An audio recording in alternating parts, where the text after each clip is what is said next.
All right. Welcome to SideboardMTG. It's Sunday, and we've got some Subscriber Sunday submitted decks. If you want to get in on Subscriber Sunday, check the Reddit, and if you want to play any of these decks, manatraders has got you covered. Check the links in the description box below for discounts on manatraders and for the link to get over to the Reddit to post your decks or vote on which decks we're going to be playing. Now, this week we've got some really cool decks for you guys. We've got a Izzet Spirits deck that's just going to be copying our Supreme Phantoms and Dearly Departeds. We've got a Rakdos Discard deck that is just going to make sure that our opponent doesn't get to play with their cards, which, you know, one of the favorite things to make your opponent do is to not be able to play with their cards, but it's not a lot of fun for the opponent, right? And then we've got a Multani Scapeshift deck, which I think this one's going to be extremely interesting. I'm looking forward to seeing Scapeshift in Standard, so here we go.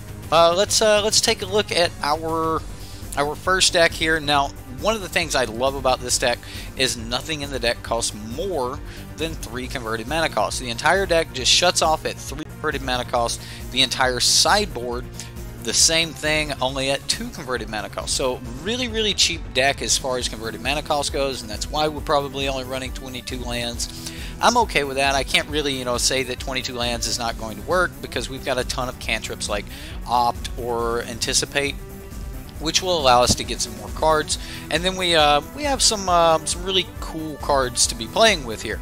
Now, the first one we're going to be really going for here is Supreme Phantom or our Departed Deckhand. Now, the art on Departed Deckhand's not there. When Departed Deckhand becomes target of a spell, sacrifice it. Okay, so it's kind of like an illusion, but it's a spirit. And then Departed Deckhand can't be blocked except for by spirits. And then it has yet more text on this card. You can pay 3 and a blue, so 4 mana. Another target creature you control can't be blocked this turn except by spirits. So you're going to be able to just keep chipping in with your Departed Deckhands. That's going to be really good. And then we have Supreme Phantom, which is going to give all of our spirits +1/+1. Now you may say, hey, we've only got 4 spirits in the deck. Well, we've also got our honorary spirit, which is Metallic Mimic. We'll be calling spirits when we cast this. Protein Raider, even though that it is just a shape-shifting pirate, we can call spirit on this. Now, I'm not really fond of the interaction with calling spirit with Protein Raider on something like a Supreme Phantom.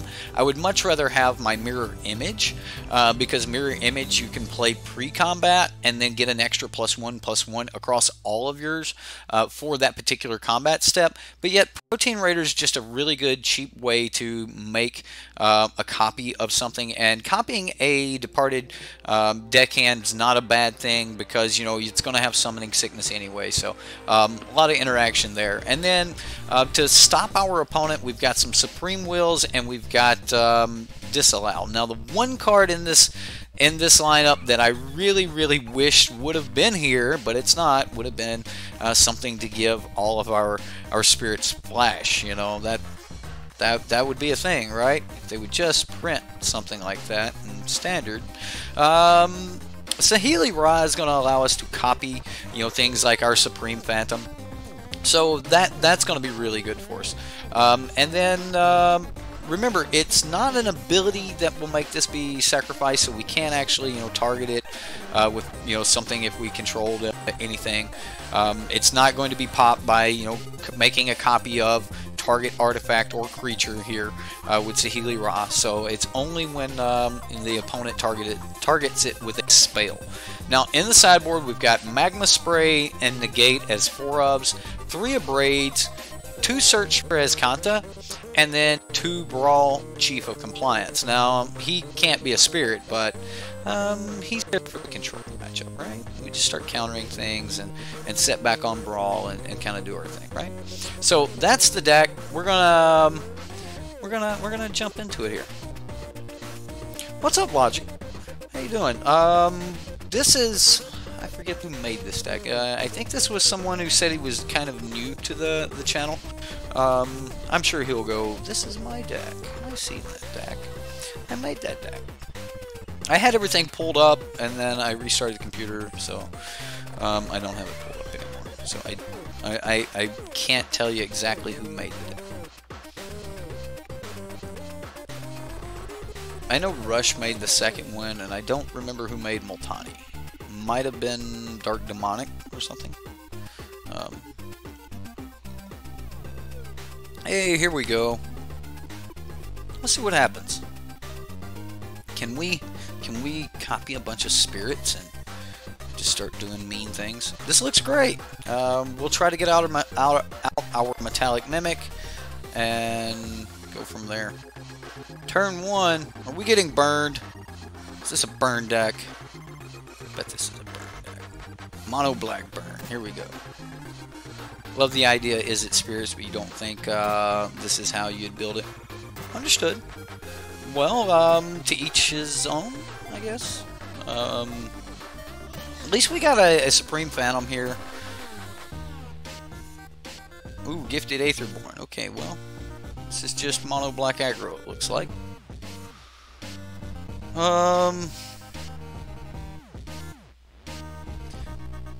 I think we're gonna have to wait on Metallic Mimic. But if he has a Fatal Push, he kills this anyway. And I can't really risk my only spirit being killed, so we're gonna go this route. We're gonna call spirits. And if he's got Fatal Pushes, then he's got Fatal Pushes. I think we can race him though as soon as we get into the air with our Supreme Phantom. Yeah, there's the Fatal Push. And a Bone Picker, mono black aggro. What a mean deck. This deck is going to be super mean. Now this will only copy creatures we control. We can't copy something of theirs. So unfortunately, we're just going to Metallic Mimic, take our beats. I mean, we've got, what is it, 7 damage coming at us this turn. Fatal Push. Yep. Fatal Push and Walk the Plank. Supernatural Stamina. 9 points of damage. The opponent's putting on a show here. That's it for us, guys. We're done. We're done. I don't even want to show him what else we have. Mono black aggro, and it's over just like that. Wow. All right. May have to play this another game. So I just want all of this. I just want all of that. I'm gonna take out Protein Raider. Protein Raider can copy any creature, so I'm gonna take out Mirror Image. Right? Is that right? We still have to stay aggressive. We're on the play. Supreme Will looks bad. Disallow looks bad. Brawl blocks. Take out an Op for the other Brawl. I mean, we're not going to be countering anything, right? I mean, I don't think we're going to be countering anything. The only reason I want Brawl in this matchup is because he blocks. Yeah, I'm not actually worried about the counter interaction here. I just want the blocker. Yeah, there's just no... I mean, if he doesn't have the Fatal Pushes, Metallic Mimic's great. We just outgrow his dudes, and then it's just going to be game over. Yeah, I think this is the route we're going to take. You'd get rid of Opt. Maybe just siding all the Ops out was right there. No, where's my land? Mulligan. Oh no. Mulligan. Okay, I mean, yeah, let's leave that on top. We can turn 1. We know what card's on top, so I'm just going to hold the Opt for now. and then we'll pass. And then turn 3 we can opt. Vicious Conquistador. I want to Magma Spray that. So I can Magma Spray. I mean, I can Magma Spray this, but I guess it doesn't really matter, does it? This saves us the life now. And then we can opt. Protein Raider. We're not going to have anything to swing with. Let's put that on the bottom. We're not really looking for that yet. Another spray. Looks decent.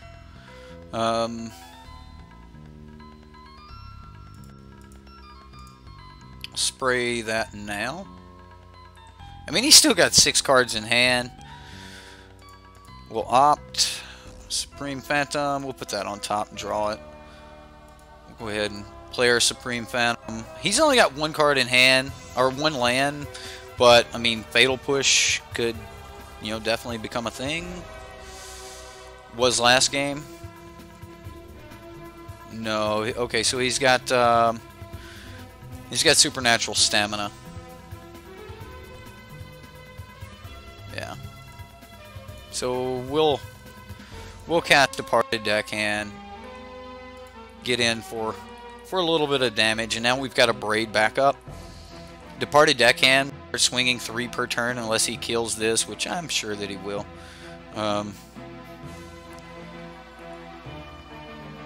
Another Supernatural Stamina.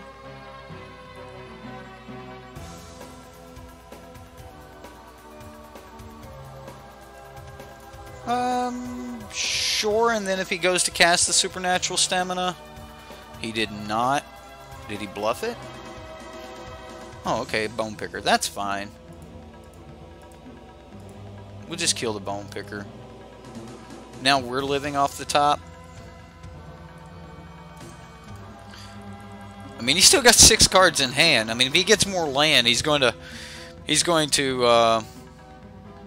be wrecking it here. Fatal Push. Okay, okay. He pushed me.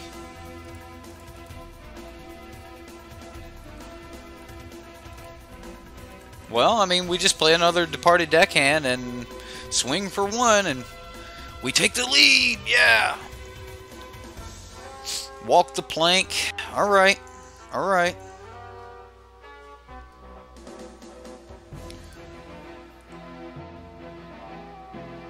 We need a mana sink, something that we can sink our mana into to get additional card value. Oh no! We've lost our spirits. Now I feel sheepish for not playing my land.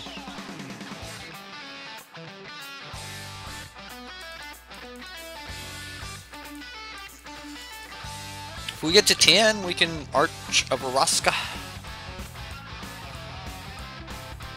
Oh, Dread Shade. That's not good. I mean, we're at 7, 3 more turns, but I don't think we live 3 more turns, considering we're taking 9 this turn. Okay. I mean, it wasn't lethal, so I can... Alright, well. Mono Black! Got there!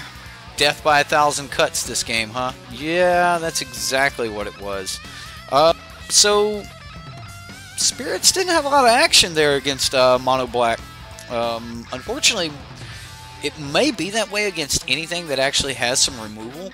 If you only have a couple key cards that you want to copy, and they can remove those in response to you playing them. So, like if Mirror Image, if you play it and you only have 1 creature on the battlefield, and then when it enters the battlefield, you don't have a creature anymore, Mirror Image is just going to become a 0/0 and die. And then the same thing for Protein Raider, but then again, like this one you actually have to have a creature to be attacking with, otherwise you can't copy anything at all. So, I mean, those are kind of the reason we're not seeing a lot of play out of these. Mirror Image, you are restricted to creatures you control, and I'm I'm okay with that. I mean, there's normally a lot of really cool things that you can play around with, and I was even looking at possibly, you know, using this to copy some Gear Hulks or something like that. You know, I like to copy my Gear Hulks. So mirror image, there's some play there. However, you know, Dearly Departed, even though it dodges things like Vraska's Contempt and Exile effects, it's actually really good. I mean, if he hadn't have had fatal pushes and things like that, you know, that would have been great. But it basically removes any restriction on any spell, period. So they can shock it, no matter how big it is, and kill it. You know, they can harness lightning and put 0 into it because, well, I don't even think they'll get it because it'll die. Yeah. So I mean, it doesn't matter what they do with Dearly Departed Deckhand. Departed Deckhand. All of their spells are pretty much going to become effective. So I'm a little bit on the fence about that. And then I really like Supreme Phantom. I thought this card was great, and you know, we'd probably get a lot of interaction out of Supreme Phantom if we had more spirits to go with it. And I'm actually looking for more spirits to be printed soon.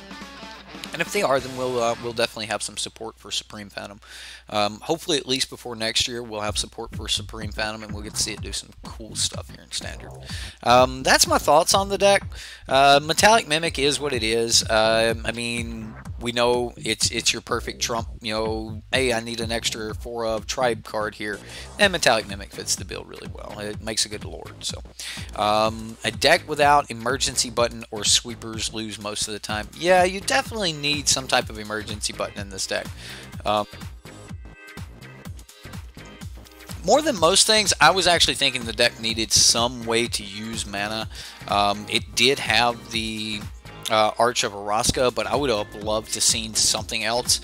You know, just kind of like churning through the deck a little bit wasn't really enough for me anyway. I would have loved to have seen just, you know, maybe I should have brought in the Search for Vraskas because they would allow me to use mana, and I wasn't expecting to have that much mana against Mono Black. However, you know, Mono Black can just continue to cast spells over and over and over. It's a relentless little deck. Keeps itself low to the ground, so it can play as many threats as we can play answers, and that's just kind of where we went on that. Next here, I'm actually going to move on along with this. It's late tonight, and I'm just going to stick to running these decks one game unless, you know, our opponent just bails on us, which may happen with this particular deck. This is a red-black control deck, hand discard deck. We've got a lot of, you know, cool little interactions here. Harsh Scrutiny in the main board, at least a one of. A Divest and a Duress in the main board. So we've got a choice number here. So none of, hopefully not more than one of them will be dead in a given matchup. And then we've got Dusk Legion Zealot. This is kind of like the guaranteed way to get your Glint Sleeve Siphoner trigger. Yeah, you're not going to get in for a ton of damage with this this particular card, but Dusk Legion Zealot is going to guarantee you that life, even though, or that card, even though you're going to lose that point of life. So, and it makes a, you know, nice little chump blocker. Of course, if you've got like something like the Scarab God in your deck or something, bringing him back, making him a 4/4, drawing another card seems great too. But we don't have that luxury here. The Mummy, right? It's a 2/2 for 2, which is, you know, passes the bear test. And then, what is it? Miasmic?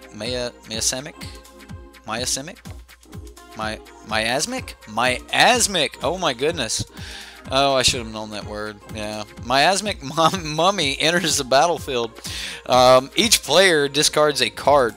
Yeah, that works.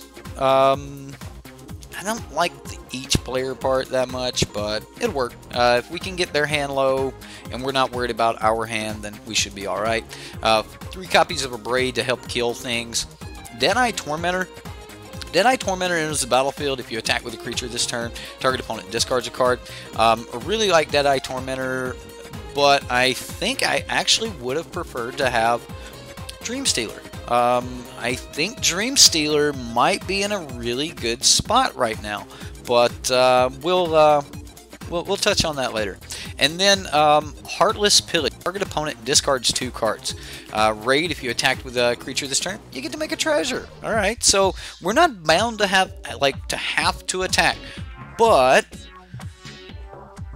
if we've attacked, there might be a little bonus in it for us. Okay, might be just a little something extra for us. And then murder. Yeah, I like murder. It's a terrific kill spell. It is a terrific kill spell. Now, because we have the opportunity, the chance, that we could probably create a treasure at some point, I think murder should have been unlicensed disintegration. Other than that, the cards are easy. It wouldn't be a problem for us to create red or black. So I really think we probably should have been running unlicensed disintegration here. We could always just cast it as murder, right? But if we happen to have that treasure, which it could happen, it might be worth it. You know, we do have some treasure or some artifacts in the sideboard, so I do think that, you know, Rush, if you're going to be playing around with this, you know, it would be a slight upgrade, and you can always just be like, man, murder, whatever. I'm probably ain't gonna have an artifact anyway. But yeah, Gutter Snipe for when we're casting spells, we're casting murders, we're casting Heartless Pillage, we're casting Abrades, Harsh Scrutinies. Gutter Snipe is going to be pinging our opponent. Now this is kind of like that mono black burn idea, only it's discard. Now at the 4-drop, this is where things get spicy, and I had a lot of fun with Deb's Budget Brew running Fell Spectre. And Fell Spectre it's really cool. Like, you just forget about all the different ways people discard cards. Cycling their lands, cycling anything, that's discarding a card, and Fell Spectre is going to punish them for it, especially if you can be slightly aggressive in the first place. Then of course we've got some Raider's Wake. Now I know a lot of you guys in chat were already talking about the Raider's Wake, right? Raider's Wake here, whenever an opponent discards a card, that player loses 2 life. Now Raid, at the beginning of your end step, if you attack with a creature this turn, target opponent discards a card. Now that's just like our Deadeye Tormentor. So can you imagine those turns where we have a Raider's Wake out, top deck a Deadeye Tormentor, swing in with, you know, I don't care, Dusk Legion Zealot. Oh well, what are you gonna do? Block him? We don't care. He's already done his thing.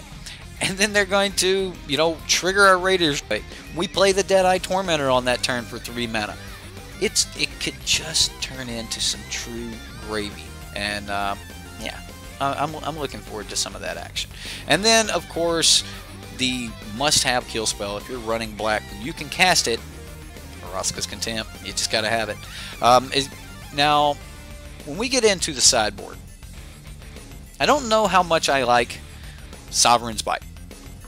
I know the card is okay. It is a burn spell to the face. It's actually really decent against, you know, some of the creature or the aggressive decks, but this doesn't actually kill anything. I would have much rather had Essence Extraction, because, you know, we could have killed something and gained 3 life, but I do get the idea of having a Lightning Strike or a Lightning Helix here for black.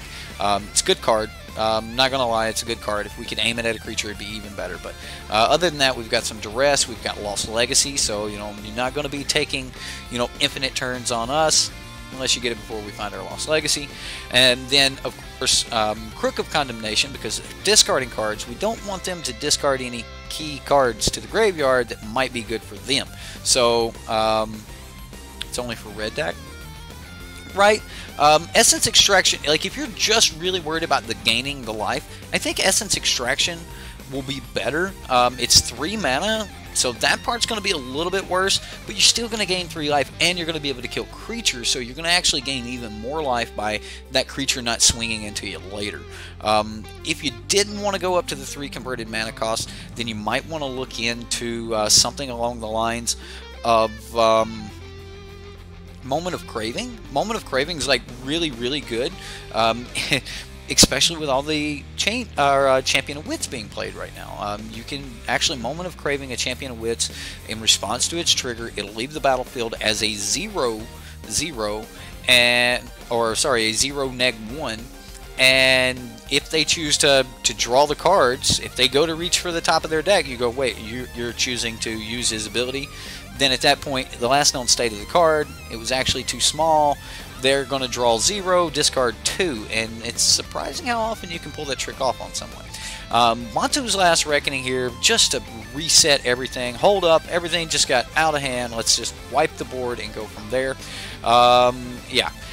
Other than that, we've got some Angrath the Flame Chain here. Now, his first ability, discard a card upon it. Discard a card, lose 2 life. Oh, wait, we've got a Raider's Wake. Lose some more, you know. Just absolutely terrific. I'm looking forward to this. This is going to be a lot of fun. So, let's see what Rush has got. I gave you my initial thoughts on the deck there, Rush. We'll play it, and, like, as far as that goes, like, the deck seems solid. Like, the deck seems really solid. There's a couple little choice changes I would make, and that's just mid-maxing, you know, min-maxing, like just trying to get that extra little bit out of everything. Deadeye Tracker is probably great. I just really wanted to see some Dream Stealers in here somewhere, but I understand. I mean, if they're having to remove something else, I think some Dream Stealers would have been great. Angrath mainboard, sure. I mean, why not, right? Like that doesn't seem horrible. We'll just start out with, you know, a swamp into a Dragon Skull Summit. Start trying to draw some cards here. I mean, we're bluffing Fatal Push right now, so. Sisk! Would like to see some of what you play on your own time. Your decks and favorites. Your grind decks, etc. You like that we can feed you decks to play, but want to see some of my stuff too. Okay. Alright, Sisk. You asked for it. I have been trying to tune, and I am still in the process of tuning this Tishar deck. Now that's when I'm goofing off and I just want to play my own deck. Here lately I've been playing with this Tishar combo deck, and I've just been trying to get it where I want it, and like I'm trying to get it. I'm trying to make it competitive. I have right now my sideboard has just been kind of look. All of these cards are good in basic matchups, so my sideboard hasn't been refined. I've got some stuff like that. Most of the time, I'm actually playing your guys' decks a lot, or I'm spending my time pulling up decks for you guys, things like that. So, which is no big deal. I love playing everyone else's everyone else's ideas and things like that. But here lately, I've actually just been playing with this Tishar deck. So do we make our treasure? So right here it would be relevant. Okay, we swing, we Heartless Pillage, and we make our treasure, right? Like that, it would be relevant. Okay. I am going to do it though. I don't think he blocks. Like, this just says, don't block, don't do it. iForce, Dave, like, are you saying you're in on the wanting to see some of my stuff? Let's go ahead and say, hey, discard some cards. What'd you have that you didn't want?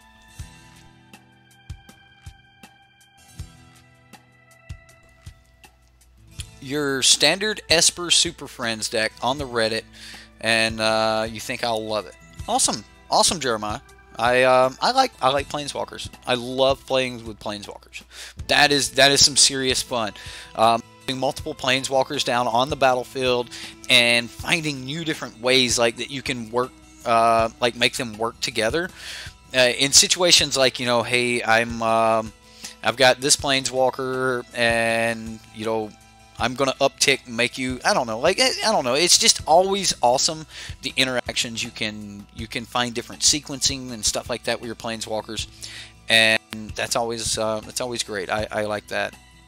I like playing with Planeswalkers. They're fun. So yeah, we've got double red. I'll cycle this, especially with the amount of land we have. Oh yeah, we're gonna have us a cycling turn.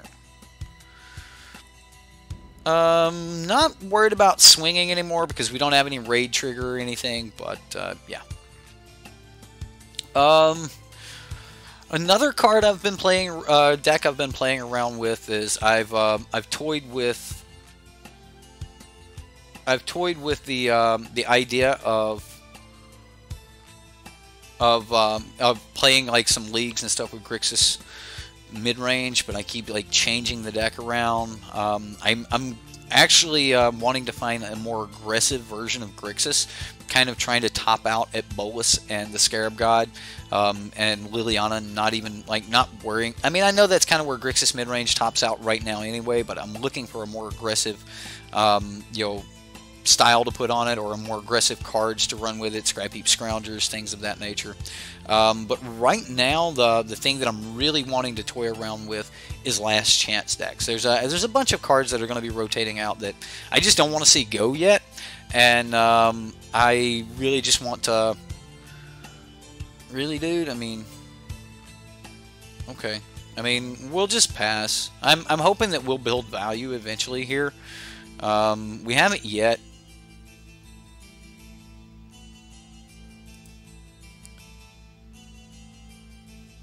Oh well, I think he's, yeah. We'll see what he's got.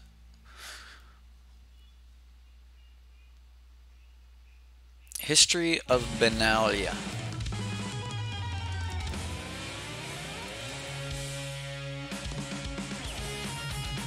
So, I'm just gonna murder a knight. Let's just do that. Just murder a knight. Use a little bit of our mana, because we can. We will play some more lands and pass. I mean, we're not dying. We're not dying right now. I'm assuming he's a creature deck, and as long as we don't get 2 for 1 too many times here, we should be okay. What's he gonna do? Like, try to kill our... Is he gonna sacrifice his desert to kill our Dusk Legion Zealot? Oh my goodness! He did! He straight up did that! Okay. I'll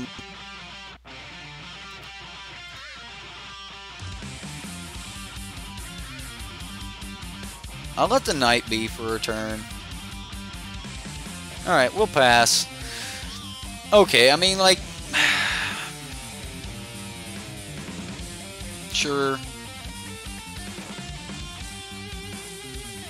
We'll murder it. We haven't even gotten into our Vraska's Contempt yet. Murder's kind of doing the trick for us here.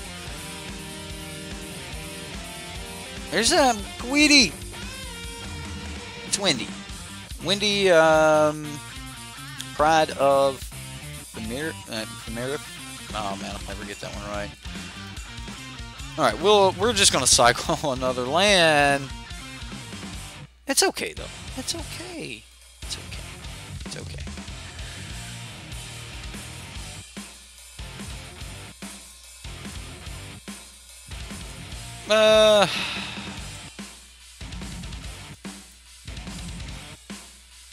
We're just gonna make him discard a card here.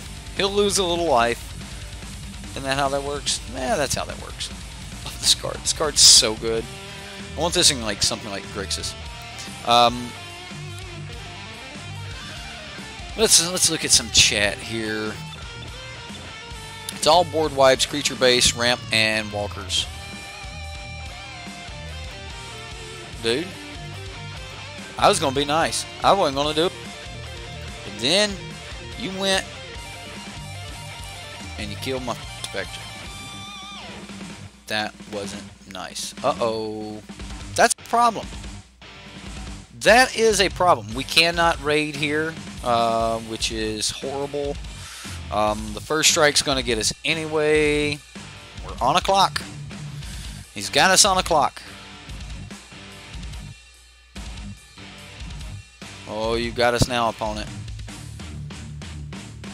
I would love to find any other creature. I mean, we've got some land. Oh, he's like, I saved my Knights of Grace.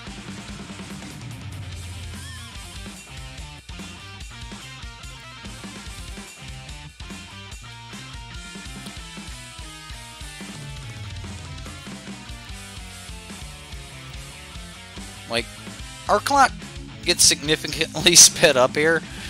And he's about to be top decking anyway, so at this point, hand discard's not going to do a lot of good. So, yeah. We use Raider's Wake to have some interaction. Okay. I don't know about the interaction, but, I mean, we're taking a significant chunk here.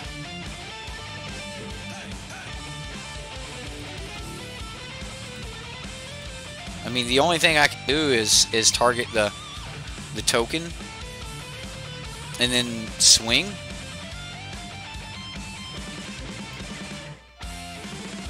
I mean, we're swinging. He's got to get rid of his last card in hand. We'll see what it is. It was a Vraska's Contempt. Why wouldn't he just contempt this? Why didn't he just contempt this with the trigger on the stack? Kitesail Freebooter. Got him. But do we though? Do we really got him? Because this is mean. This is very mean to us. These cards. Oh. We need a braid off the top right here.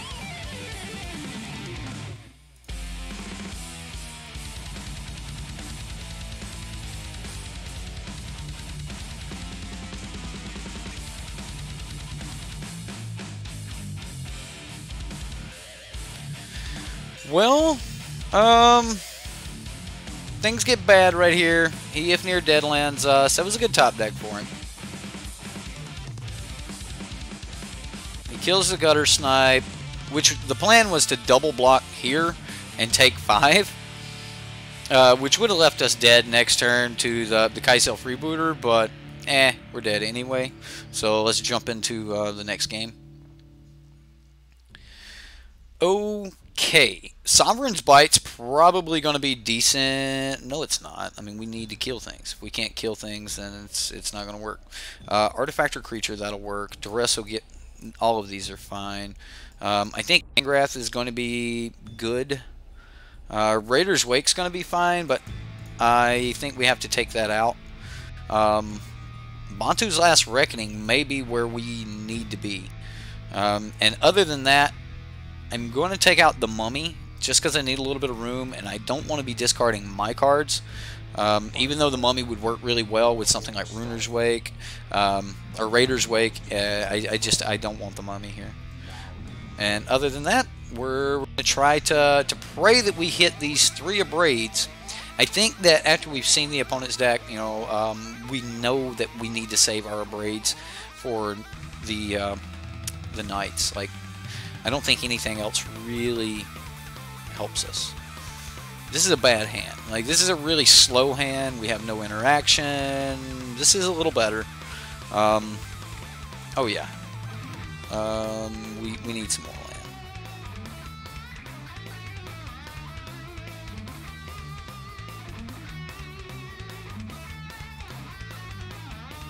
So we're just gonna play Mountain Pass.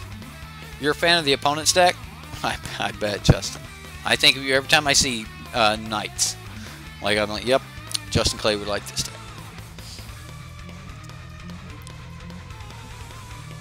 It rained today and my sinuses are so messed up. The curve on this deck is way too low. It does not need 25 lands. Maybe not. I mean, it's got quite a few 4-drops in it though. So I kind of like all the lands, but let's see what he's got. We'll see if we can get rid of something mean. Okay, we'll get rid of Kitesail Freebooter. Let's put this land on the bottom. I want a little more interaction. We've got 3. Yeah, it's probably wrong. Or probably should have been like, yep, need to get these Spell Specters down, guaranteed. But he's going to get our Vraska's Contempt. So yeah, Spell Spectre is going to be great. So maybe I should have kept it. And now when he goes to, well, he's not going to duress us, right? Because he can't duress us because Unclaimed Territory won't allow him. Okay, yeah, there we go. So we've seen his Kitesail Freebooter. We've seen his planes. He's got a duress.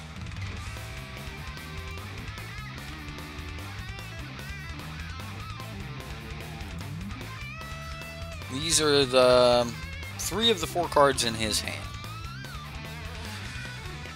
You're thinking of throwing a 2 of Rush's guy in the sideboard. Yeah, Cabal. Cabal is actually really, really good right now. If you just have it down, your opponent can't take infinite turns. Like, they have to downtick to Fairy. Okay, so I actually need to leave my Vraska's Contempt under that Kite Self Rebooter for a turn or two.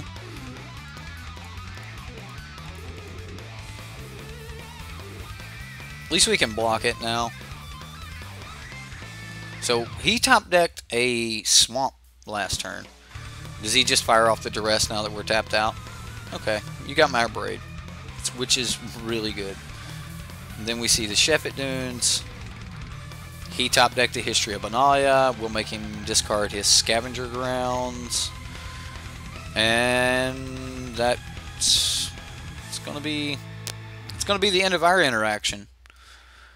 At least we'll get, you know, multiple triggers here. And then we'll just try to, like, hold up. More discard would be terrific right now.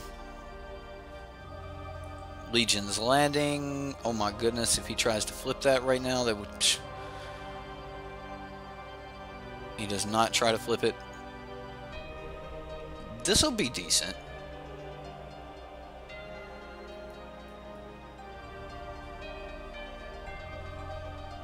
Do I even need the treasure? I don't even need the treasure. I don't even want to swing. He doesn't have any cards to discard. What am I doing? This is why discard's bad. I should have looked at that. How many cards you got in your hand? None? Alright, discard 2. Yeah, I don't know what I was thinking there. Chances of him holding up till he has more, slim though. He's just going to play everything out at this point. Which, again, makes discard bad.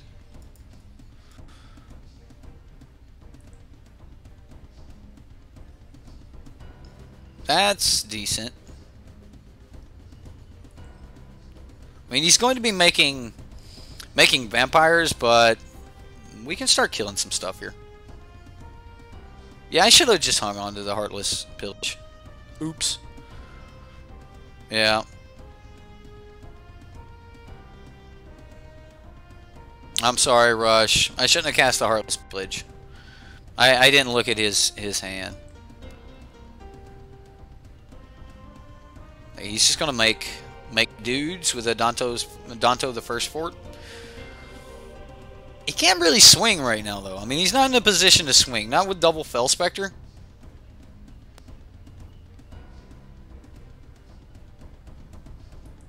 Okay. So he can swing with that one.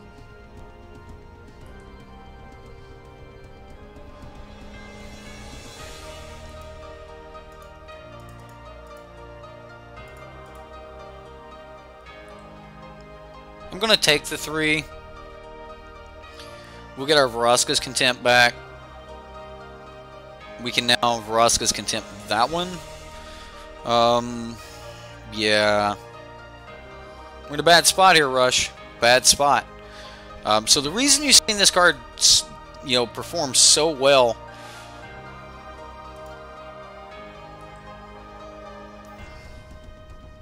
in the mono black deck is because that deck was very aggressive. We were putting a lot of pressure on the battlefield, but we've got a Bantu's Last Reckoning. We can hit that. We can do a lot of good with that. As of right now, though, we're going to have a hard time beating this Adanto the First Fort.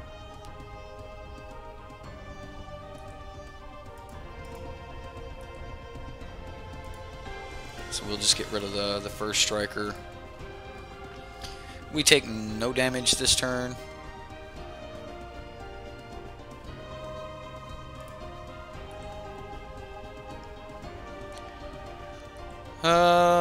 All we can do is just pass. I mean, he's going to get to the point where he's got so many dudes that he just gets to sack Sheffet Dunes, turn sideways, and we just got to pray that we can, you know, get to something before then. There we go. And he just duressed.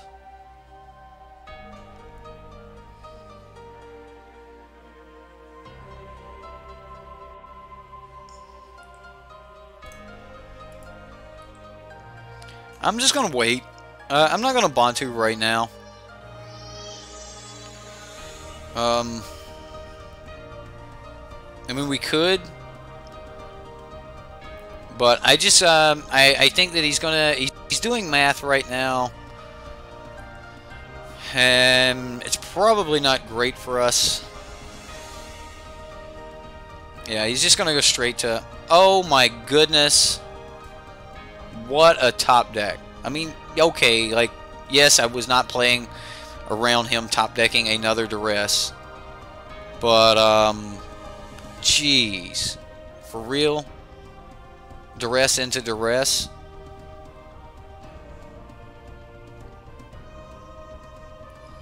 Okay, I mean, got me. Got me.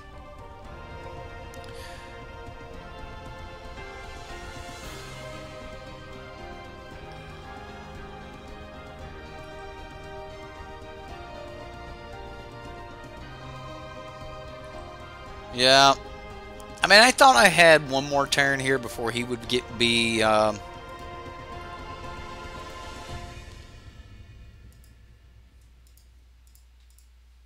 just going to go ahead and kill the knight. I thought I had one more turn. Apparently I did not. The Sheffet Dunes will probably be swinging on us this turn. We only have 2 blockers, and anything gets through for lethal here. Dauntless Bodyguard, yeah, that wasn't even necessary. He's still not doing it. He had done math. That or he's playing a lot safer than I am.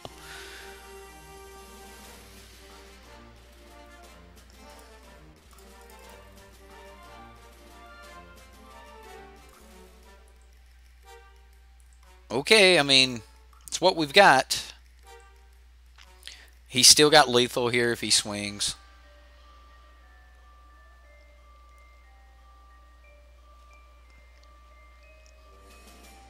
I mean, I guess we could... I mean, he's got to just go ahead and do it, right?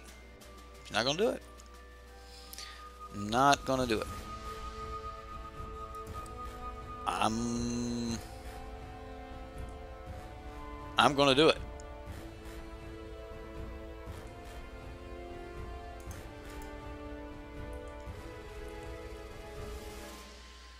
So he gets to keep a Kite Sail Freebooter. And he gets to remake a dude. He's like, yep, let's go ahead and do some blocks. Yeah, he's just going to block with all of them. Which is the proper block. Maybe I shouldn't have swung with this. I'm trying to get in for some extra damage. Yeah, I'm on tilt. I shouldn't have swung with the guy on the ground. Knowing that I was going to wipe the board anyway. Yeah. Yeah, that wasn't great.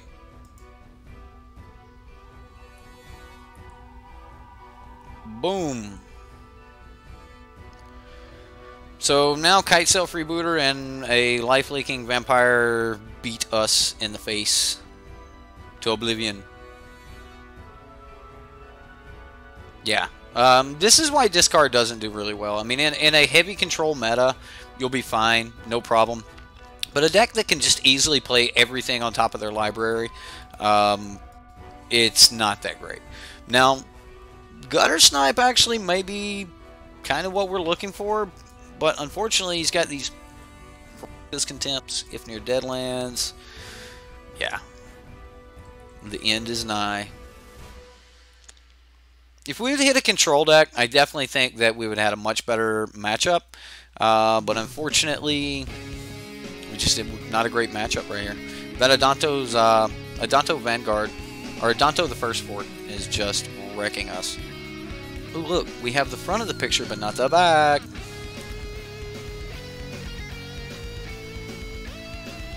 Okay, I'm going to go ahead and concede because he did start sacking deserts, so he knows to kill us here. He knows he's going to be killing us. Well, that's not... We're 0-2, guys. This is not looking real good for our subscriber Sunday brews. Let's hope that the Multani Scapeshift can pull us out of this bit of a muck. right? All right, so we've got a green, blue, blue-green, Simic, green, blue, blue-green. Which way do you guys go with that? Sorry, Rush, man. I know, big deep sigh. Yeah, like that's if nothing else, that's a good example of how the matchup usually works, man. Like, no lie, if they're aggressive at all, and you're not, even when you get them hellbent, they live off the top of their deck, you're living off the top of your deck, theirs is better. And if everything in your deck is based on making them discard or getting some value out of them discarding, they're not actually going to be doing a lot of work after the first like 4 or 5 turns. At that point, they're just going to play absolutely everything that they top deck, and you're going to put them in top deck mode quicker. Now, if you've got a way to really close the deal after getting them into, you know, a zero card condition, like if you've got a way to clear their board or really put a lot of pressure on them at that point, and they're stuck like needing to answer you, then you're great. Like, that's just kind of where it's at on putting an opponent at hellbent. You really want to be able to have something like the Scarab God to just drop down and go, hey, I don't care what you top deck now, I've got it. If you want to continue playing that particular deck, I know this sounds completely out of place, Rush. A couple copies of the Scorpion Guide would be really, really good, because these aggressive matchups where you're actually going to be really poorly, placed, you are going to be able to push even the aggressive matchups into the late game, because you're going to make them get rid of some of their curve and things like that. Unless they just had some redundant cards to get rid of, a lot of times you'll be able to get into the higher converted mana cost cards. And the Scorpion God would allow you to have some more mana sink.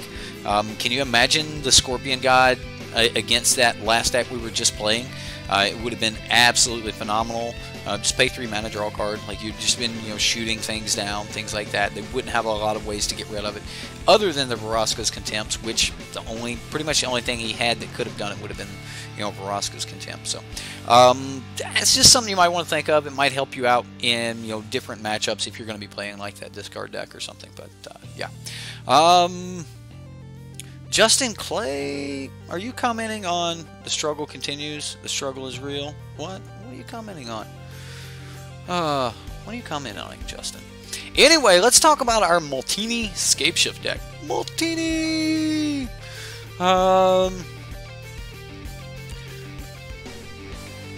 This deck right here is going to be pretty cool. Okay, so let's look at some things right off the bat here, right? Let's go ahead and talk about the namesake of the card, or of the deck. Now, this is Multani Yavimaya Avatar. This is a legendary elemental avatar, 6 mana, 0/0. Reach and trample.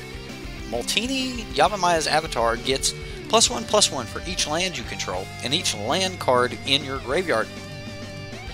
Okay? Each land, and each land in your graveyard. You may pay 1 green and a colorless to return 2 lands you control to their owner's hand. Return Multani from your graveyard to your hand.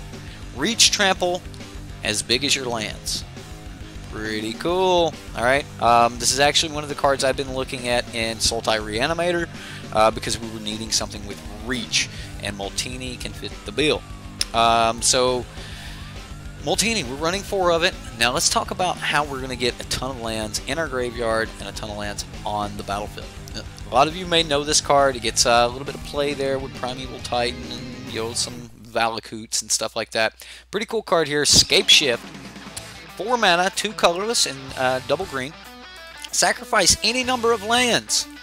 Search your library for up to that many land cards. Put them onto the battlefield tap. Then shuffle your library. Didn't say basics. Just go get some lands, put them on the battlefield.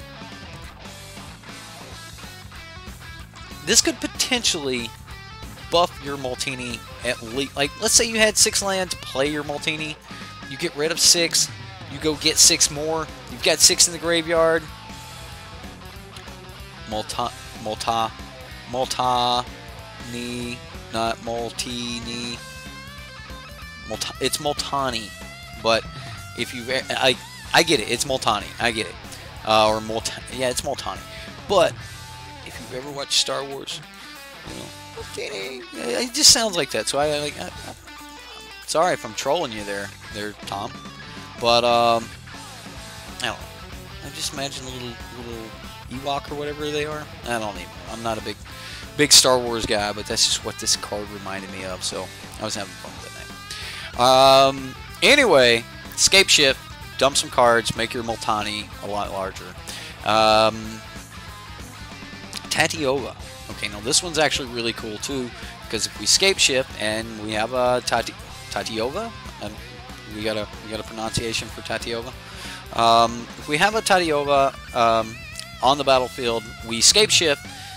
Let's say we get rid of 4, right? We get rid of 4, and which we probably are not getting rid of 4. We're probably getting rid of 5 or 6 or something. When those new lands enter the battlefield, Tatiova will allow us to draw cards and gain life. Awesome. Just absolutely terrific. Now, we've got a lot of other ways to draw some cards to protect ourselves, and those are we can make all of our lands actually protect us with our Sylvan Awakening. If we have a ton of lands, we can use Sylvan Awakening. I'm not really for sure that Sylvan Awakening is the right card in here. I know it's something that interacts with land, so it seems like it would fit, but we don't really have a ton of ways to get a lot of extra lands on the battlefield. Even though we're going to be getting rid of some lands and getting some more lands with Scapeshift, we're not actually ramping any right there. So I don't know if that's exactly where we want to be with the Sylvan Awakening. There is Mending of Dominaria in the deck. Let me move this over a little bit more because this does interact with Sylvan Awakening, and this is probably the only real interaction. You can put the top 2 cards of your library into your graveyard, then you return a creature card from your graveyard to your hand. The third saga, the lore counter, when you put it on, it's going to return all land cards from your graveyard to the battlefield, and you shuffle your library, shuffle your graveyard to your library, which means that you get to keep drawing through other things. So, that's not really bad.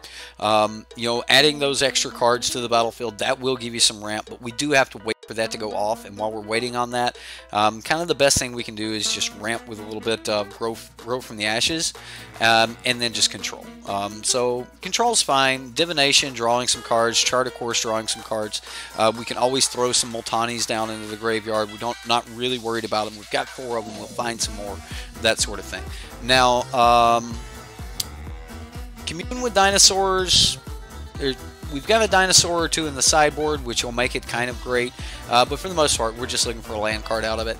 Our opponents can think we whiffed or whatever. In the sideboard, we have those dinos I was talking about. We've got Wayward Swordtooth that allows us, to play an additional land on each of our turns. Now, personally, I think this deck should have had a lot more lands in the deck because you never want to have a game where you miss a land drop. Because the deck's kind of based around the more lands you have on the battlefield. When you make things work, the better off you want to be. Wayward Swordtooth is a piece of ramp that we can use. It has a Send, which, it's a 3-mana 5/5 once you get to a Send, so, yeah. Ramunap Excavator should have been in the deck. 100% Ramunap Excavator should have been in the deck, Tom. I think that little combo with something as simple as an Evolving Wilds is just too much to pass up. Being able to play Evolving Wilds, sack it, play another Evolving Wilds, sack that, thinning your deck 2 cards per turn. That type of thing is just absolutely phenomenal, as you get into the later games. Being able to do something like that is absolutely great, and I think we probably had room for a Ramunap Excavator in the deck. Now, we're not running Ramunap Excavators here, but I definitely think it would have fit. Now, we do have a 4th Tatiova. We've got 3 copies of Carnage Tyrant because we don't want to lose to control. And then 1 card that I'm actually pretty excited about playing with here, River's Rebuke. River's Rebuke, one of those cards, like, just awesome card. So, awesome. MTG. Deep Freeze, that's the last card. Alright. You guys are getting restless on me. The deck's cool. Just play it. Gotcha. Alright.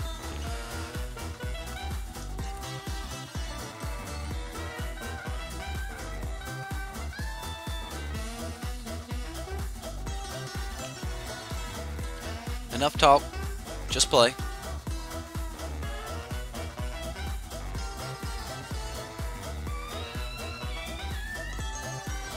I mean, we can divination. We don't have any control, so I mean, if this is an aggressive matchup, this is going to get bad. Usually signifies an aggressive matchup. That 100% signifies an aggressive matchup. And we're about to see why we can't play this deck in standard. Yep. As much as I wanted Multani to be cool.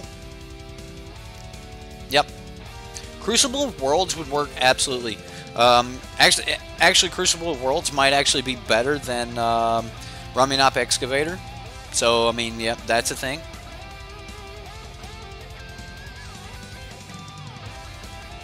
Goblin Instigator. Wasn't expecting that. So, our first play is going to be countering his creature next turn, assuming he plays a creature. Then our best play is going to be just drawing 2 cards and taking a beating.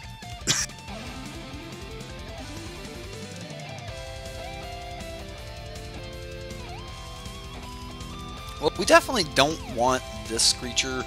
Probably still not the best thing to counter, but we definitely don't want a Soulscar Mage here. I don't think we live through this. We could. We could definitely live through this. Unfortunately, we just don't have any way to clean the battlefield up without River's Review. That's it's kind of unfortunate, because now he can just play like whatever he wants to play while our shields are down. I mean, maybe I could have went for the bluff. Oh yeah, it was a Chandra anyway. Plus Chandra, play another Goblin Instigator. Don't do that. I don't want to see you do that. Don't do that. Please don't do that. Okay, well, you've been watching for a long time. You're a big fan. This is your first stream. Well, welcome, Sean. Glad to have you. And what type of Magic do you like to play? Do you like to play Control? Do you like to play combo decks? I guess you're a Standard fan if you've been watching me. So just curious. Well, we could Scapeshift now, which would do like nothing. I don't know. I'm gonna play Commune with Dinosaurs. There was a Multani, and yep, I'll take an island because that's great, right? Yeah. I mean, maybe I should have Scapeshift just to throw a bunch of lands in the graveyard, in the deck some more. That might have been the right play. To just, thin the deck. Rush, take care, man. Yeah, the deck just flooded out. Although, I mean, we didn't have anything to really play. Just the dude, the Adantos First Fort beat you, like just straight up. I don't think that you could have beat that card anyway. In the long run, I think that card paired with the deserts and things like that, he could have technically just started swinging into us. But good night, Rush. Take care, sir. Drive safe tomorrow. I know you drive a lot.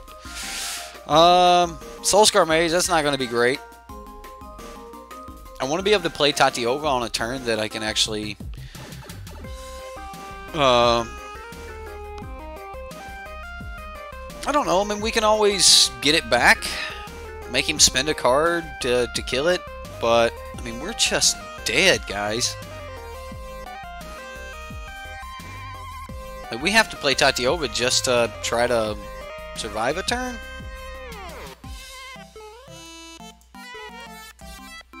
I mean, this is not going to be good. Ryan Jackson, this is your first time in chat as well. What's up, man? How you doing? What type of deck? Let's see. So I was asking, what type of you like janky aggro? Okay, all right, janky aggro. I like some. You're gonna love my Tishar deck. Janky aggro. The deck is 100% about trying to apply some early pressure. It's about giving your opponent a choice and praying they take the wrong one. They normally do. Okay, I'm scooping this up. Oh. Rotation's only a few more months. It's not that long. We can make it through this red-black mess. Oh my goodness. This was mono red.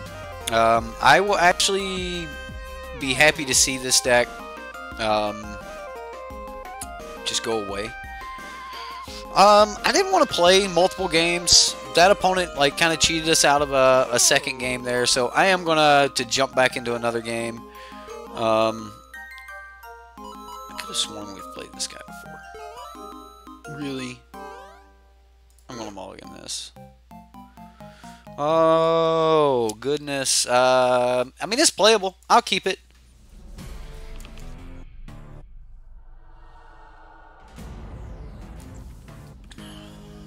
A great sideboard card to pack against a meal if meal becomes more of a thing. How does Multani help you against meal? Just curious. Like, yeah, they're gonna make it huge, but when they make it huge, aren't they? I mean, they still got an answer for it. What are you gonna do? Turn it sideways and they seal it away? I don't like. I don't know. Just whatever type of meal, but. I just, I don't think that I like Multani against meal. I mean, he's not going to put cards back in your deck. So, I mean, you can put him back in your hand from the graveyard. If they mill him, you just have easy access to him. So that might be decent. But I'm just, I'm having a hard time trying to figure out where he would just, like, be awesome against meal. So, what do I think the new meta deck will be? Your money is on Nexus of Fate decks. My money's not on Nexus of Fate decks. My money is on, wait for it, the Tribes of Ixalan, mainly Merfolk. I think Merfolk is going to be a phenomenal deck, and I think a lot of people will be playing Merfolk. I look forward to seeing some Merfolk action. So, yeah. Now, I'm definitely not on the plan of wanting to thin my deck here because I'm still wanting to hit a couple land drops, which is something you need to consider if you're planning on doing some kind of like turn 4 Scapeshift. After a Scapeshift, you're actually, you know, you're removing your chances of hitting land drops. So, what is this? Dragon's Horde? Okay. I may Divination this turn. No, we're going to commune. We'll just get a land drop this way. That'll work. Well, we got one. So, yeah. Now, next turn we can Divination and keep up. I don't know. We probably just slam Taniova. I mean, we've got to counter whatever he plays right here. Dragon spells. Is this a bolus? Do we get to counter a bolus? We do need some way to deal with this Sarkin fairly soon. There's a bolus. Alright. There's a bolus. I actually think instead of Divination, I think this deck would have actually benefited from something like Blink of an Eye. It still lets you draw a card, but you can bounce something. You could even bounce your own sagas to, you know, to restart the triggers and things like that. So I mean, maybe. I definitely like bounce spells. Here we're not able to counter this Chandra, so now he's got a active Sarkin and Chandra working on us here, and that's not cool. So, oh my god, Fox. Chill, dude. You know what? I think I messed that up.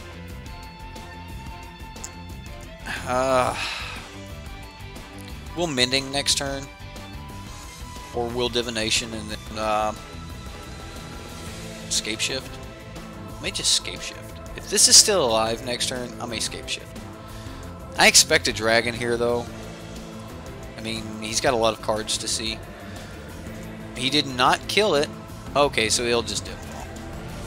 Alright, that works. Just Doomfall the Tatiova.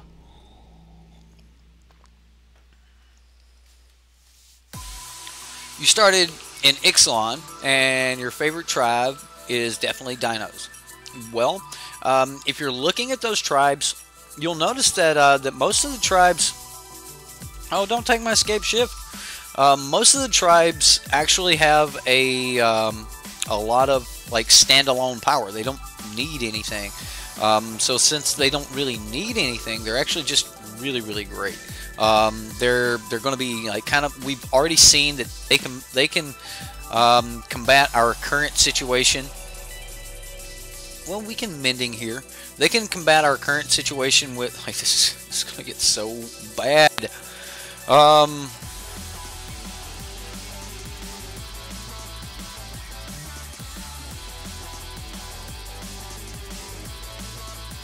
6/6 Multani? Alright, so, like, I just think the tribes are already, like, standalone. It's kind of like Wizards already, hey, rotation-proof deck's already built. We know all the good merfolk are there. They come from Rivals Ixalan and Rivals of Ixalan. So, you know, we've got a lot of value right there. The pirates are good. There's a red-black pirate deck that is just absolutely terrific. It's really aggressive deck, so you know, I don't necessarily know if red-black's going to morph into those, but there's some really good things there with the red-black pirates. There's a blue-black flying pirates deck that's going to be pretty decent. Whether Grixis pirates or not, you know, whether that actually, you know, rises up, we'll see. But for the most part, I'm actually just looking forward to seeing the tribes kind of come alive. There's a couple other tribes, you know, that people aren't really looking at that I think could be really good. Man.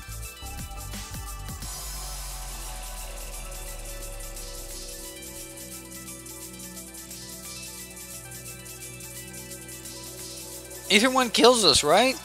Like, we're just dead either way.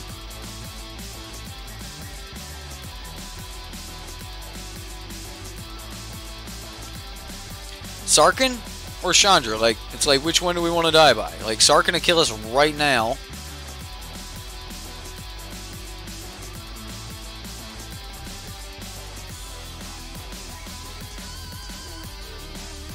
We'll get back Tatiova.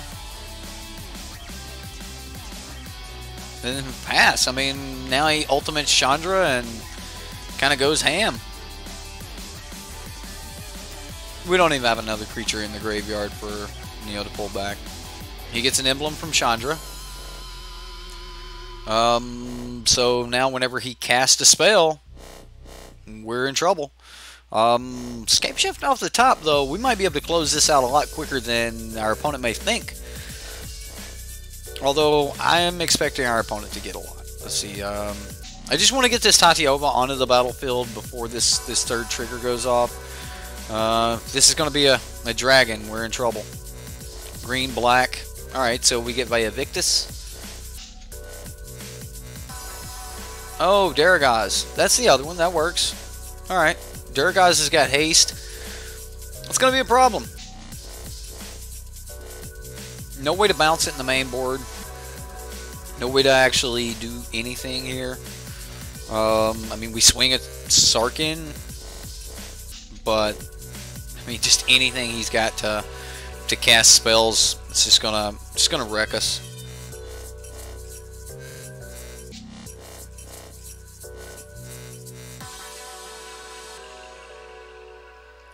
So, Tatiova, Botanical Sanctum, swing at Sarkhan, die.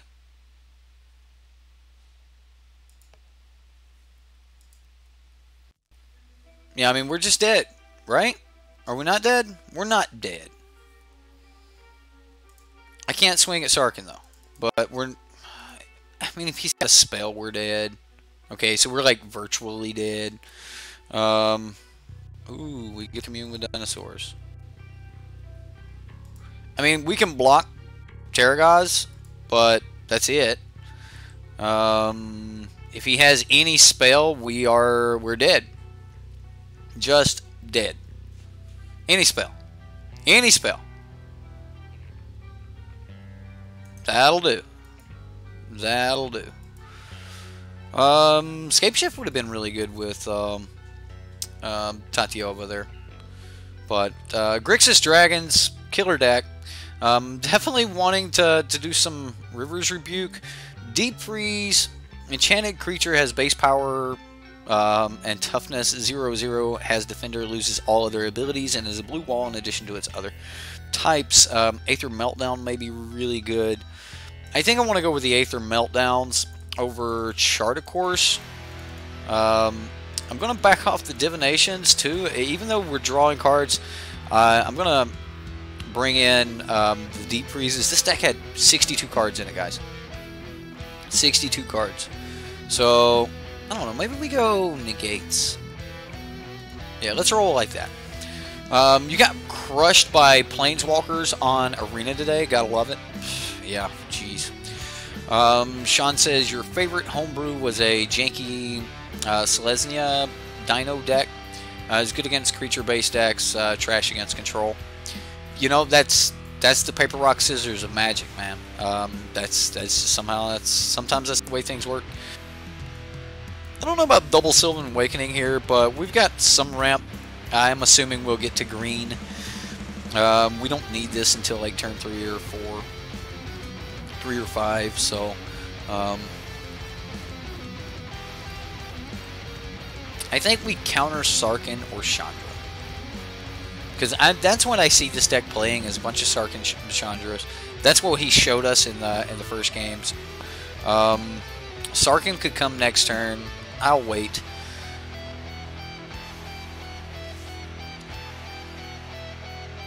We do have to worry about Nicol Bolas. We can always discard, Sylvan Awakening. That's going to work as ramp as well and card draw. I think we actually have to stop the Dragon Zord. Oh, perfect, perfect. Okay. I'm just going to cast Grow from the Ashes without Kicker. Grow from the Ashes is one of those great cards that when it enters the land enters the battlefield, it's not tapped, so we get to actually keep up this negate. So that's actually pretty sweet. Now, if we could end up with enough lands, we could just Sylvan Awakening and just kill the opponent. Yeah, that's going to happen.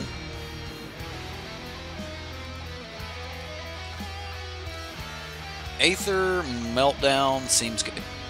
Seems good. Especially for now. At least Nicol Bolas is not going to be, just dealing a lot more damage here. Be a Chandra? That's not a Chandra. Well, it was a good game, guys. It was a really good game. I enjoyed playing. I don't want to River's Rebuke him. I don't want to play Tatiova, not without a land to play. But at this point, I want him. He even swung. He even swung with the Nicol Bolas. He's just right-click, swing all. Yeah. Yeah, zombies might have to add a little bit. They're going to be losing an Anthem.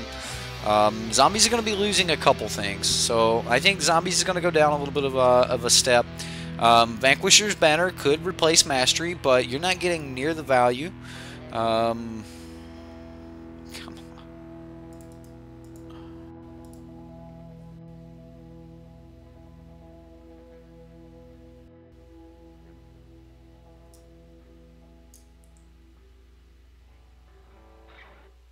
Maybe I should have waited a turn.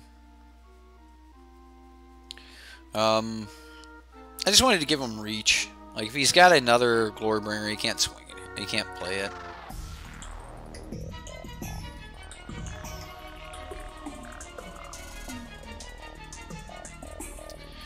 Yeah, we've just lost to this Glorybringer. I mean, we get a Multani. We need land and a Multani before we can get any value. I don't want a River's Rebuke right now because he's got a Nicol Bolas. But then again, he's about to transform this Nicol Bolas, and then things are going to go very badly. Very badly. There we go. There's a Nicol Bolas. And he'll draw some cards or whatever. Whatever he chooses to do. So no land off the top, and we're just dead. Demanding Dragon and Panharmonicon is nasty. That would be nasty. That would be very nasty. Alright guys, that is game. I can hold out another turn here, but we know there's no... Yeah. It's not pretty. It's not pretty. Like, he didn't cast anything, so I mean, it's not like we can hate nothing. It just used his Nicol Bolas. Uptick, drew 2 more cards. Now here comes Terragaz. Or Daragaz. Yeah. Yep, that's the thing. That's 11 points of damage. Draw 2 more cards. I mean, even if we River's Rebuke, he just replays Daragaz and then, like, just smacks us or the Glorybringer. So, yeah. Brutal. Ooh. I'm doing it anyway. Because we're going out like that. We're going out like that. Okay, well, good game. So, yeah. Brutal beatings tonight, guys. And that's why you can't have fun in Standard. You can't play fun decks. Red decks won't allow it. Nicol Bolas is actually just, you know, great. He's great. In some world, we might have been able to play against the Nicol Bolas Glorybringer deck. Probably not. Probably not. Nicol Bolas and Glorybringer are absolutely terrific together, though. So you know that looked like it was a nightmare waiting to happen. We could deep freeze. Yes, if we would have been able to deep freeze the opponent. Which is why I wanted to bring in some deep freezes. I probably should have. We would have been able to, you know, just stop Bolas. So maybe I should have just brought in all the deep freezes and the Aether meltdowns. Deep freeze would have put Glorybringer on the ground. Well, either way, we didn't. Yeah, I guess if the River's Rebukes would have been 2 deep freezes, we would have been in a much better situation. But unfortunately, we were not. I don't know what I really want to say about this deck. I just don't think Sylvan Awakening is great. Minting of Dominaria, like, you're going to need to be in some type of ridiculous control plan or have some really, really healthy creatures blocking for you to actually get a Minting of Dominaria off, or you're going to want to cast it bad early. We're talking like you want to cast this thing on turn 3 or 4, and that's possible. I mean, you can Llanowar Elf into a Grow from the Ashes into a Minting of Dominaria on turn 3. So that is possible. You could turn 3 a Mending and get it started that way, but at that point you're going to need to spend, turns 4 and 5, or sorry, the end of turn 3. You only have turn 4 to get a ton of lands on end of the graveyard. I mean, you're going to mill some stuff with your Mending because you're going to be, putting the top 2 cards of your library. But if you do happen to, like, Scapeshift or something like that the turn after, you might actually have a really good curve. But personally, I think that, that's a lot to be in a curve. I mean, you're going all the way up. You're hoping that, like Llanowar Elf or something like that lives just so that you can cast, like, a Spring to Mine. In that particular situation, I would rather have Spring to Mine than Grow from the Ashes, but Grow from the Ashes is still a great ramp card. So, Sylvan Awakening is like another win con, but doesn't help the primary plan. Right, that's kind of what I was thinking. Plus, we ended up playing against, some aggressive decks. And I just really don't think we've got the tools to fight against those decks. There's no way to stop a creature once it hits the battlefield, and the only thing that you're going to do to stop a creature from hitting the battlefield is you have you have your 3 copies of Essence Scatter here. We're not getting extra, copies of those. I mean, yeah, I guess if you shuffle everything back in with Mending, you could end up drawing more Essence Scatters later. That's a long stretch. That's a really long stretch. Like, you're looking to push this into the very late game, yet we don't have the tools to do that. So I think that I would want to cut some cards like Divination. I would want some more things to buy. Like, I want ways to take the opponent's turn away from them. So something like Blink of an Eye is a great way to just take your opponent's entire turn away. They tap out, turn 5, play of the Scarab God, and you go, hey, just put it back in your hand, man. Just put it back in your hand. Let me draw another card. You put it in your hand. You can spend turn 6 playing it too. That buys you some time. So, you know, Blink of an Eye might be kind of what you're looking for here. Shard, of course, yeah, we're looking to draw some cards, but I honestly think that if you could get the deck rolling, then you don't actually need something like Shard, of course.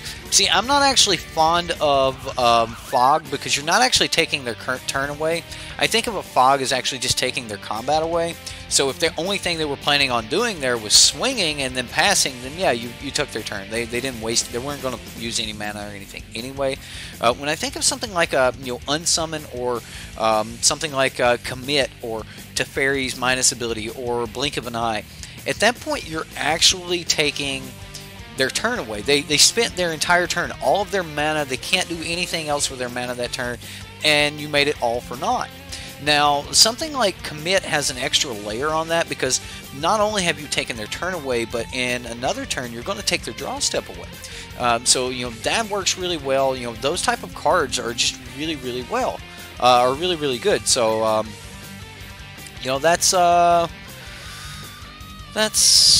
kind of where I'm at on this. Like, I think we needed some balance of some sort. I definitely think that we've got some cards. Like, if I were going to start making cuts in this deck, I would probably leave.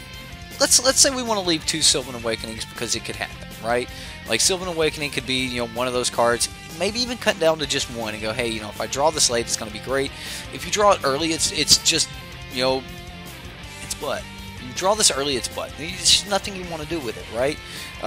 Go on the defensive and play it so they can't, like, swing with a Glorybringer they may or may not have. I mean, okay. That's just not where you really want to be. So, and you don't want this early, and that's kind of like one of those things where, like, that's why you play a 4 of in a deck, is because you're like, hey, I want to see this every game on curve. And where is the curve for Sylvan Awakening? The curve for Sylvan Awakening is, like, way down the line. Once you've got everything else kind of set up, all these other things are going, and we've had Scapeshift go off, and we've had Mending bring everything back. Now we've got 20 lands, that sort of thing. So I think that's kind of where you're at. Not going to happen. I seen your message there on the Turbo Fog pop up. You played in GP Orlando this weekend. Turbo Fog is dumb. Tired of red or red-black aggro or blue-black approach. Won the whole thing. Tired of red or red-black aggro and blue-black approach. Won the whole thing. Done with standard till rotation. Not gonna happen, man. That's brutal, dude. Well, hopefully you at least watch some standard.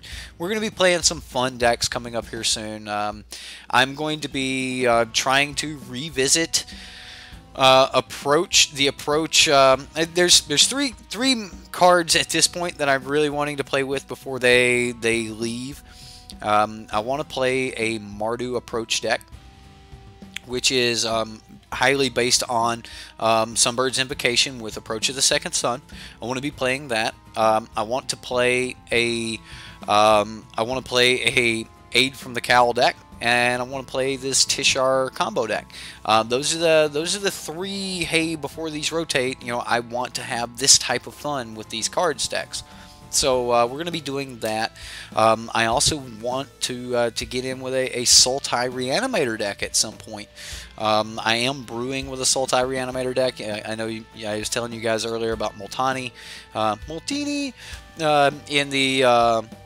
I had to do it one more time. I'm sorry, Tom. I'm sorry. Anyway, I want to play with the Sultai Reanimator deck. I have been a fan of that deck since the last rotation, where we lost, Ishkana. Ishkana was absolutely wonderful card. It worked in the deck really well, and I really wanted to see I really wanted to see that. So I really wanted to see that come back. We don't have something like Ishkana, so we just need something with reach to kind of protect us in the air. But that's pretty much all we've got for tonight, guys. If you guys missed the show, the replay is up on YouTube. You guys can to go back and watch that. It was a red-black night. A lot of red-black, a lot of like aggression or mono-red. There was a lot of red decks, and you know, that's kind of why you can't have fun in standard.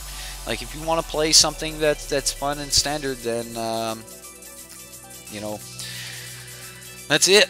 Yeah, that red-black just kind of says no, or mono-red says no, and it's just that's just the way it is. There's a lot of strategies that just currently aren't viable in any type of competitive event. So, all right, guys, be safe. Check out the mono red burn deck on the Reddit by Madness. Seems good. Maybe you guys don't want to see mono red. All right, go vote for something. Otherwise, we may play Madness. Much fun. Much fun. Take care. What else? What else we want to say? You want to rent these decks? You want to rent any of these cards? You want to test some things? You want to see how crazy the meta is before you go to your Friday Night Magic? manatraders has got you covered. Sign up using the link in the description box below. It'll help the channel. Don't forget to do the YouTube things. Like, comment, subscribe, share. Hit that bell for notifications. Jeez, that's a lot of things to do, right? Doesn't cost you anything, though. If you do want to spend some of your money, you can do that by jumping over to the Patreon. We're trying to get to a monthly of about 350 bucks. That's the price of doing nightly leagues. So when we hit 350, we will go to daily leagues, which will be a lot of fun. I'm looking forward to that. So that's it, guys. My name's Eric from SideboardMTG. We'll see you next time.